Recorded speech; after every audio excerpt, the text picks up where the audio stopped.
Happy Friday, guys. I'm Aaron from PhoneDog.com, and this is episode 1 of Ask the Dog. As you know, or if you've seen the videos, you probably know December 31st is my last day. And as a result, in a video that I posted on YouTube, I was like, send me your questions, all those things you've always wanted to know about the backstory of how the business is run, or a personal question about me, or just anything random, my favorite candy bar, etc. And I'll do my best to answer those in a series of videos. Well, this is episode 1 of what I'm titling Ask the Dog, where you can ask all these questions. And I've got a list of a few questions right now that I'm going to roll through with you. Let's do it.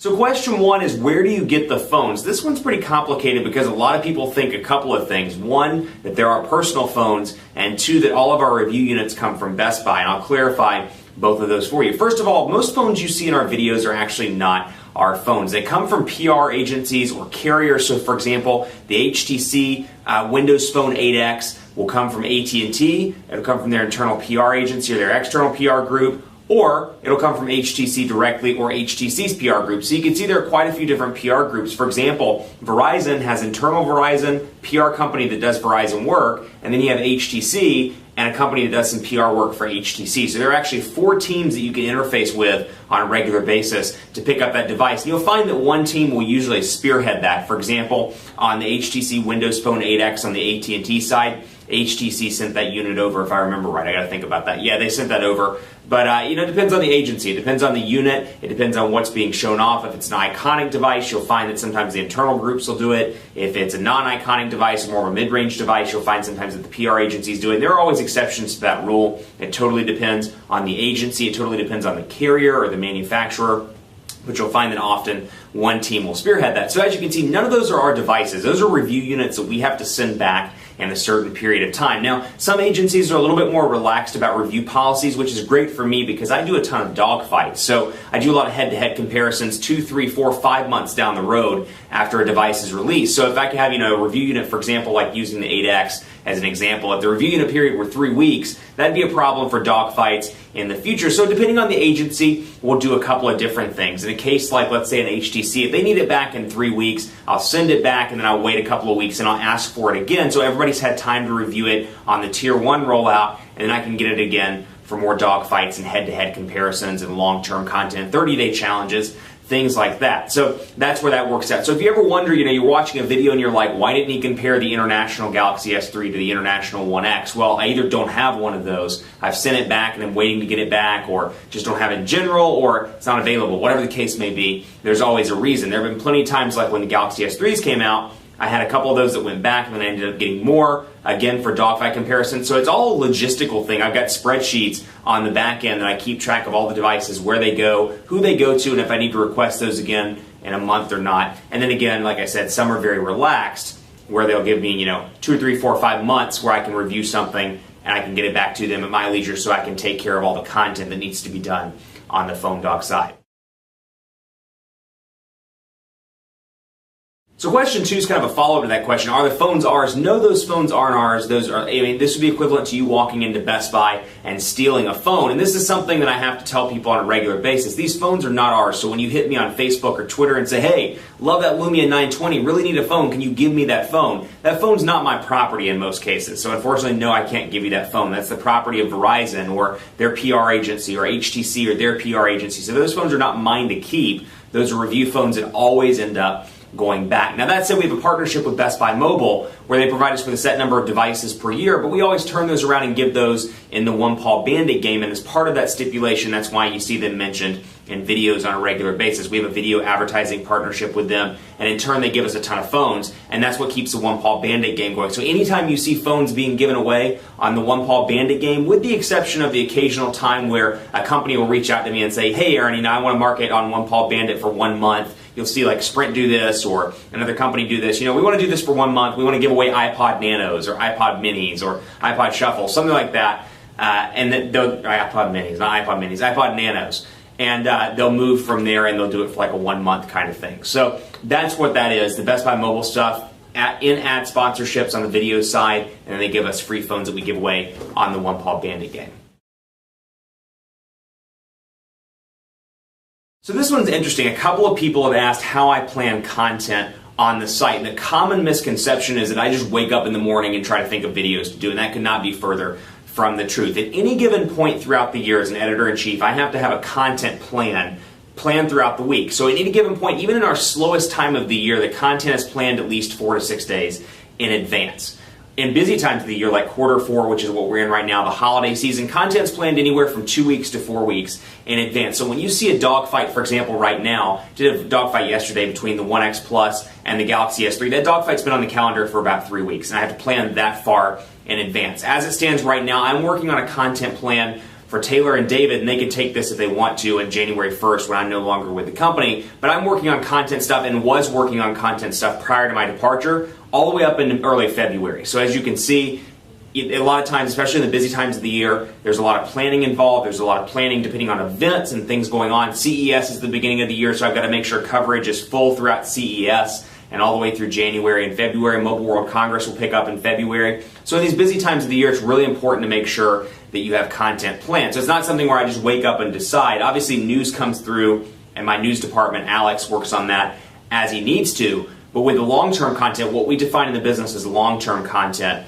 videos, reviews, dogfights, head-to-head comparison, stuff that's going to live on the site for a long time or live on YouTube for a long time. That stuff is planned, like I said, anywhere from 2 to 4 weeks in advance during a busy holiday season. So for example, the stuff you're seeing right now this week on the site, most of this has been planned for about 3 weeks. Now, that's not to say there's not the occasional curveball. There's occasionally I'll wake up and be like, you know what, we need to do a video series, or like in the middle of the night I'll wake up and think, we need to do a series on whatever. You know, there's something that's big in the news, we need to do a series on it. So I'll plan that a week to 2 weeks out, or if it's something really priority, I'll push something on the calendar to make room for it for the next day or the following day, something of that nature. So, you know, it's a moving calendar, though, and that's something that I find pretty interesting, is most people are like, you just wake up and think of videos, or wake up and think of stuff.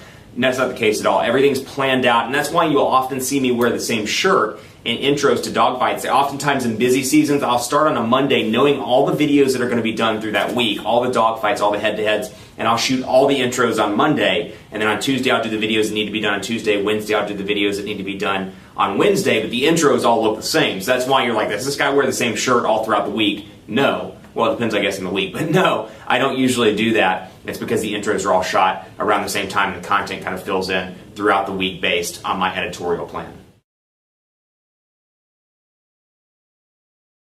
Another question came in on YouTube saying, what's your favorite part of the job and what's your least favorite part of the job? My favorite part of the job, that's hard to define. I really enjoy doing the content. I absolutely love being on camera. It's one of my favorite things to do. Love talking to the camera, love acting, love talking about awesome smartphones. So any of this stuff is a lot of fun to me. What I'm doing right now is a ton of fun to me, just having an open, honest conversation with you guys. That said, my least favorite, I don't really have a least favorite. I mean, there's a lot of stuff I love about the business, and for me, and I'll talk about this in a question in just a second, but I came from the retail side, I came from the B2B side. For years, I was an account executive, I did B2B work, I did national retail work, so I always enjoy kind of the retail side, if you will, talking in these meetings about the retail strategies. For example, for the HTC One X, when I'm in meetings with HTC, I'm the guy that raises my hand and I'm like, what's the planogram strategy for this in retail stores? How much advertising is AT&T going to dedicate to this? How much? And that stuff you really never see on the site, but I really enjoyed that side of the business as well. And doing business deals, which is something else you don't see on camera. Working with our ad companies to do one-off business partnerships, or doing promotional videos for Sprint, for Verizon, for doing the Google Plus Hangout with Verizon and Google. Little things like that I absolutely love. Least favorite part? Probably, that's a tough call. I don't really have a least favorite. The hardest thing is trying to explain to people what I do, because most people are like, you just do videos all day. And I'm like, videos are about 30 to 40% of what I actually do. You don't see the conference calls and the ad planning and the strategy and the editorial plans and all the stuff that goes behind the business, because this is a business. The business of what we do. That stuff is a lot of fun, but because you don't see it on camera, a lot of people assume it just doesn't happen. And even my mom will call me and be like, did you make any videos today? And I'm like, no. First of all, my mom does not talk like she's 90 years old. But I'm like, no, I didn't make any videos today because I was stuck on conference calls. And in the editorial plan, I didn't have anything written out because I knew I was going to be on calls or be in meetings or be in something of that nature. So it's kind of frustrating when people don't understand that and they assume, it's like, oh, you just do videos, or you just wake up in your pajamas, or you just, you have an office? And I'm like, yeah, I have an office. Like, it's typical business. So that's probably the part that's, I wouldn't say least enjoyable, but it's the part that's hardest to clarify when you're meeting with people or you're talking to people that don't understand how the business works. Next question, my favorite phone ever. That is probably the hardest thing I've ever thought about. Let me think. Favorite phone ever was probably, I have really good memories with the LG VX6000. Actually, you know what? I know what my favorite phone was. It was the Motorola V710, if you remember that device. Awesome flip phone. Had it on Verizon when it came out. Loved that phone. Treated it like my baby. I remember for weeks that thing, like I was so careful when I took it out of my pocket, and it had that color screen. You could change the colors of the themes. That was a hot device back in the day. That was my very current favorite device. You know, I mean, there are certainly iconic devices. Like, there are things that I remember, and especially in this business where I review, I'm up to like 160 something phones that I've reviewed this year in some way. So when you review that many phones, you remember the iconic ones, and I can tell you some of those. Of course, the iPhone 5, Galaxy S3, the Galaxy Note 2, all very iconic. The HTC Evo 4G when it came out, very iconic. Motorola Razr, the original Razr, very iconic there until they started doing hundreds of different Razr variants. But that was a popular one. LG VX6000 will always be one of my favorites, and like I said, the Motorola 710, the V710, and the follow-up, the E815, although the 710 was kind of the hot device. So if I had to pick one, I'd probably say that, but there have definitely been some iconic devices that as a reviewer I'll always remember.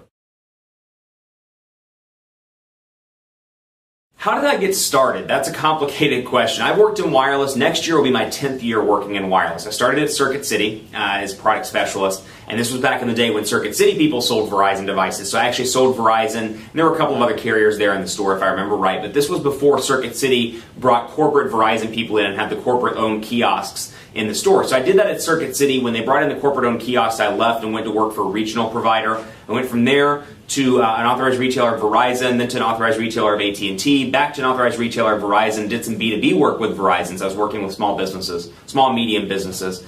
Then I went from there, worked for Alltel for a week, accepted a job at Helio, if you remember them. I was their account executive for the Carolinas region back when I lived in the Carolinas. And that was an awesome job. I had 60 stores under me. I traveled all throughout the Carolinas all the time, was constantly traveling, and had meetings with the store owners and helped them grow their business. That was a fun job. So I was an account executive with them. Let me think. T-Mobile. Now I worked for Sprint after that on the retail side. Then I worked for T-Mobile on the national retail side. So I worked with Sam's Clubs. I worked with Best Buys. I worked with some of the big box retailers to try and grow and help their strategies. And then from there, I took a part-time job at PhoneDog. And I had done some part-time written stuff all throughout the period. I did some part-time written stuff for Boy Genius Report back in the day. Did some part-time written stuff for Mobile Burn back in the day. But then I took a part-time job with PhoneDog, which worked into a full-time news editor job. Then I was promoted to senior news editor. Then I was promoted to managing editor. And then I was promoted to editor-in-chief. And that's where I stand right now. So long history in wireless, a lot of different avenues too. But mine's interesting because I kind of came from the retail side, came from the B2B side. So I bring in kind of a different approach as opposed to what some people bring in where it's all journalistic. Mine's kind of the retail side. So like I said in an earlier question, I'm that guy that asks questions like, what's the retail strategy for the 1X Plus? What's the retail strategy for the Galaxy S3? And I think about these things like, Galaxy S3, available on 5 different carriers, it's going to sell well because everybody's going to have it on their respective carrier as opposed to like a 1X Plus, which is only available on AT&T, or an Evo 4G LTE, which is only available on Sprint. Those retail dynamics can really make or break a device, and that's something I think about given my years in retail on the B2B side, on the national retail side, and on the account executive side. Last but not least, tell us one thing we don't know about you. I don't know if this is one thing you don't know about me, but actually 2 things. 1, I'm left-handed, and 2, I have part brown in my eye, which I don't know if you can see this in the videos. I'll try to get, actually, you know what, we're going to come close. Come on in here. I don't know if you can see, it's kind of dark without the lights, but I'll bring it down there so you can see. I have part brown in that eye, and it's a little chunk of brown, and that's something to distinguish me. So if you ever see somebody laying out on the ground and you're like, that guy looks like PhoneDog Aaron, maybe he's taking a nap, open my right eye and see, or your left eye, my right eye, and see if it has part brown. If it has part brown, it's definitely me taking a nap, so you probably want to leave me alone to take that nap. This wraps up the questions for Ask the Dog episode 1. Episode 2 will be out shortly, so hit your questions, or get your questions rather, in the YouTube comments below. Hit me up on Twitter at Aaron C. Baker. Hit me up and keep in touch after the end of December too. My Facebook page, facebook.com/Hi Aaron Baker. Love to hear from you. I'll take questions from there. I'll take questions from the Twitter account. I'll take questions from the work Twitter account at PhoneDog_Aaron, which after December 31st will no longer be mine, but I'll have it up until then. So hit me with questions there. Look forward to doing episode 2. I'm enjoying these questions, so hit me with any that you may have, and I'll see you next time.